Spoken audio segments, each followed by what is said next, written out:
Tikman na natin, no? Mga kainggi.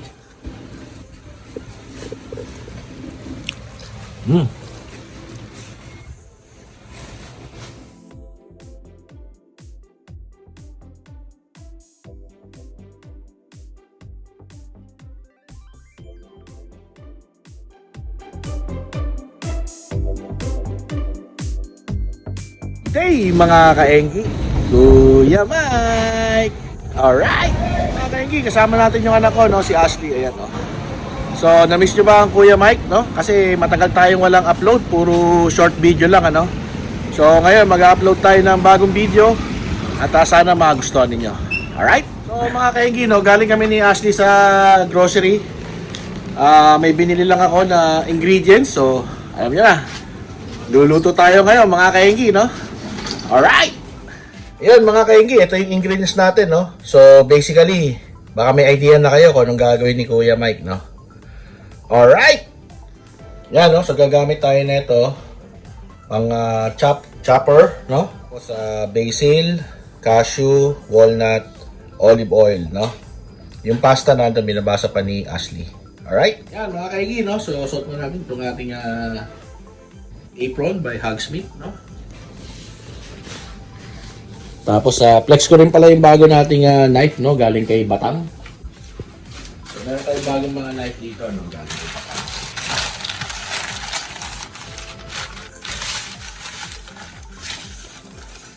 Yan, no? Ha? Alright.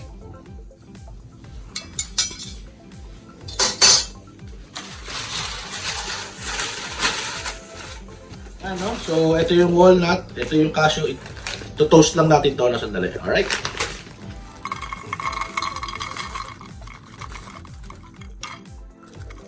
Ayan.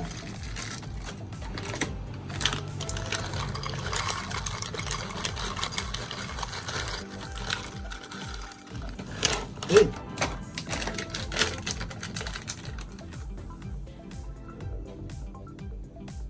So on low heat, no? I-toast lang natin itong ating mga nuts, no?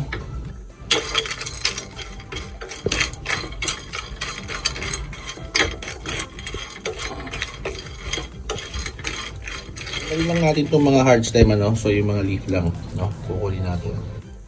So if you have basil, kahit ganyan yan, okay yan, no? Walang problema dyan. Hindi yan bulok, no? So sa bawang, kuha lang tayo ng mga 3 to 4 cloves, no?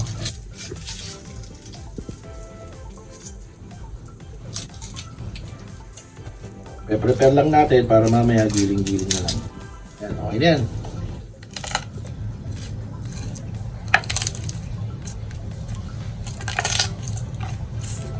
Yan. Ngayon lang natin yung balat kasi i-grind naman yan. Okay.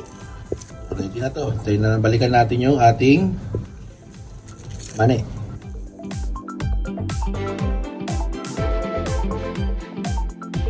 Mga kaigi, no? So ready na yung bawang, nuts, tsaka basil natin, no? So prepare ko lang to. Oh, so lalagay na natin yung ating bawang and some nuts, no? So tinost natin to kanina, no? Mixture of walnut and cashew. So unti-unti lang muna, no? Lagay natin. Pumasa siya.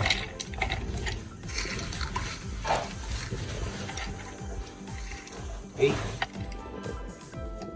So ito yung ating basil, no? Galing to sa Denso, no? So lalagyan din natin ito mamaya ng microgreens, no? So yung microgreens, ginagawa yun ng Denso. So very masustansya yung microgreen mo, no?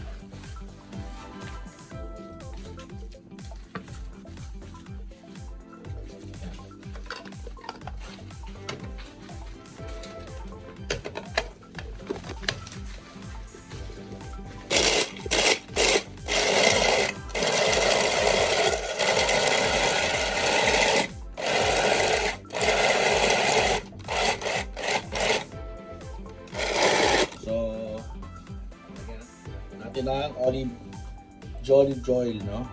Olive oil. Lalagyan mo natin konting olive oil. Basically ba, maubos tong olive oil na to dito.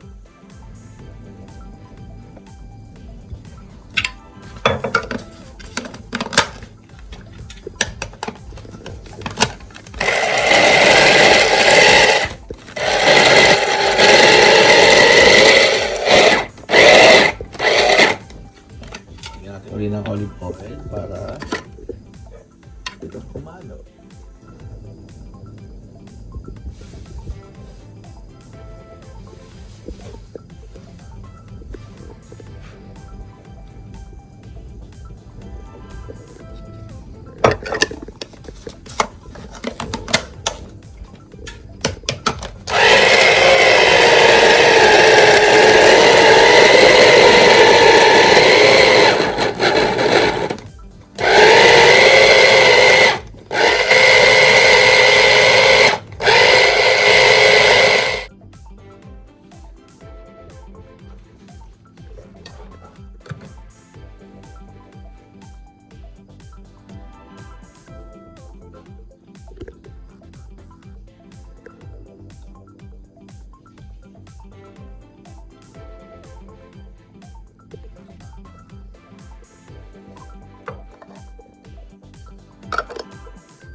So, looking good, oh. Naman yan, oh. So, ilalagay lang sa ilalim ito.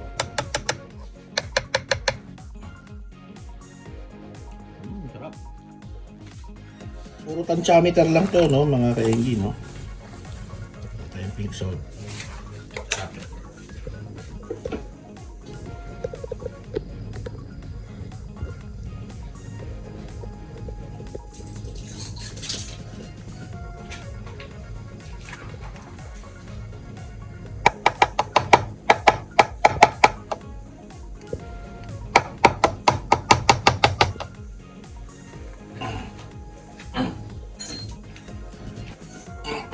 Tapos oil.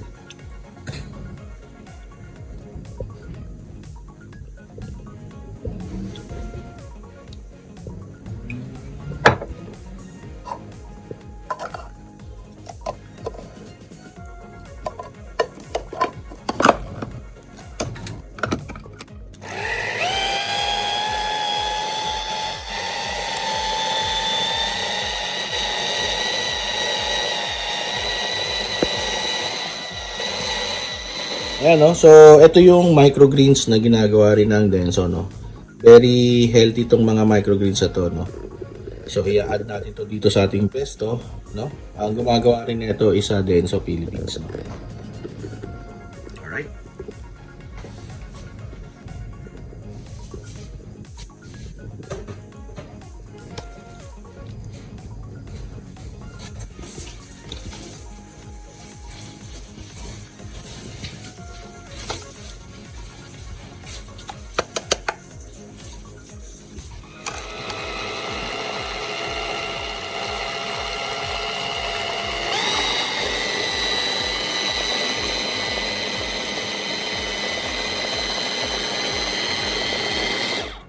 Yun mga kaingin, no? So mag-init na tayong tubig.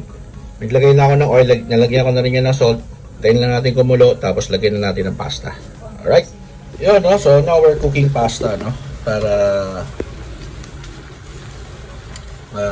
sarap.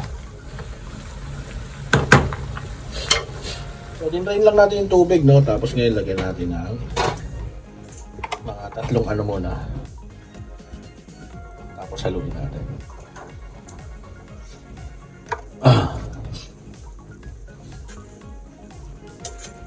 Yan, no?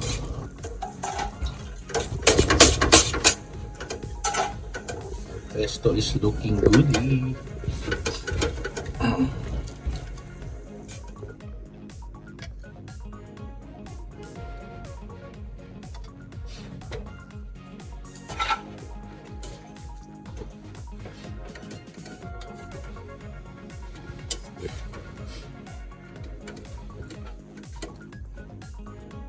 mga kaingi, so tapos na yung ating pasta pesto ala Kuya Mike, no? So kung nagustuhan nyo itong video na to, please consider subscribing, no? Like and share na rin para mas dumami pa tayo dito sa ating channel. Alright?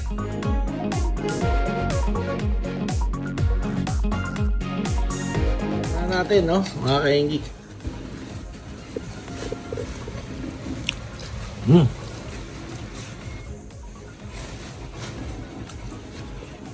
Lasa siya. Kulang lang sa alat. No? So, pwede nyo naman remedyoan. So, basic lang to, no? Sabi nung anak ko, masarap daw to kung may yung parang chicken fingers na on the side. O kaya kasama sa o kaya haluan niya ng hipon, no? Yun. Alright. So, tara. Kain tayo.